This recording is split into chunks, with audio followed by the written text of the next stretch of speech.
Hey beauties, good afternoon to you. You know, beautiful people, I'm here meditating on the entire saga with Moses and the children of Israel being freed from the bonds, the bondage of Pharaoh and his army, so to speak, for they have been in bondage for over 400 years. And, when they were eventually set free, God had to indirectly force them out, sort of a thing. And when they had crossed over the Red Sea, their brokenness had moved them far beyond just being lascivious, filled with debauchery. Their hearts were literally rotten. Their soul was so broken that it basically could not have been mended. And God had to literally wipe that generation out because they would not have changed. When things did not go their way immediately, when they were getting manna, almost basically like you'd say for breakfast, lunch, and dinner, they complained. They didn't give God thanks and say, boy, Lord, thank you. You are so good. It is better we go back to Egypt where we could have get, like you'd say, for example, the oxtail and the caviar and the whatnot. Even those, Pharaoh had us under bondage and beaten us and all whatever manner of evil he would have. But at least we would have gotten, the king's sort of food. We would have this, we would have that. And, God realized that they were highly ungrateful. They were not just ungrateful, and, they were totally broken. They could not have been mended. Their soul was already stained. It's like the what's the name of that tree that begins with B? It's more fervent than like the palm tree or the cedar tree or whatnot. That you see the roots, fervent, formidable, cannot be shaken, cannot be moved, immovable, unshaken. And he realized that the generation would have to change. And a new generation would need to come to the fore in order for that brokenness to go. He had to wipe out the old generation. And when I look at our Jamaicans, our Jamaican people, I see many of us like the old generation of Israel that could not cross over into the promise. They would have brought over that brokenness and tainted the young ones of the 2 million people that were freed from the bonds of Pharaoh, that were freed from the bonds of Pharaoh. 2 from that generation, basically. Although they would have been young, crossed over 2. So it's like 99.99. You have to literally call it 9, not even 8, what have you. Literally 99.9999. Maybe about 4 nines after the point. Did not cross over. Literally 2 people, Joshua and Caleb. 10 spies went over. 8 came back. No, sir. We can't fight them, Moses. Caleb and Joshua basically said, what? Are you crazy? We can't take them out like nothing. And we see that behavior practiced today.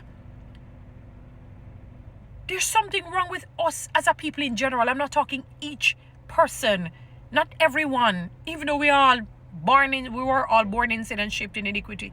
We are comfortable with difficulty and hard life unnecessarily. We're comfortable with poverty. We're comfortable with bad treatment. We're comfortable with aggression. We're comfortable with poor leadership. We're comfortable. I realize that if one particular major party not in, they're just going to switch to the other one. If they're tired of the other one, they're going to switch to the next one. They're tired of this one, they switch. That is how the ball is going. Like this. At no point somebody say, you know what? Let me try throwing the ball that direction. Or this direction. Because maybe we can have like a slingshot effect. And it pulls all the way back, and when it releases, we go forward. 20 steps forward. After maybe taking about 2 steps backward. Sometimes, in some cases, you may have to just go 2 steps backward in order to go the 20 steps forward. My heart is saddened when I think about us. It's a living replica, the living replica of the children of Israel. The only difference is that we have gone, maybe some of us, I don't even know if we have gone to the Red Sea to be able to be crossed over. It's like Moses come over and say, guys, you are free, go. And them say, boy Moses, me know say it might be better now, but me can I get used to the oxtail still. I'm a sadomasochist. Me like pain. Me like the beat up. Me like the kick up and the box up and the thump up. You know, me like it. Me used to that. Me know that my soul know. Me don't know nothing more. It's hard for you. Me can't bother you. Me tired. You know, so me tired.